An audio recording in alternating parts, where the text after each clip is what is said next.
What's the dumbest thing your culture does? My stepfamily is all Cuban. They refuse to arrive on time.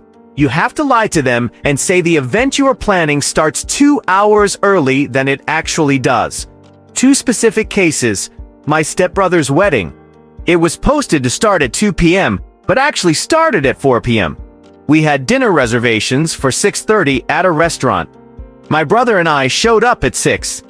We wait some more. Nobody else in the family has shown up. We call my stepmother, who made the reservation in the first place, and by this time, we are both starving. Turns out they have yet to get dressed and leave the house.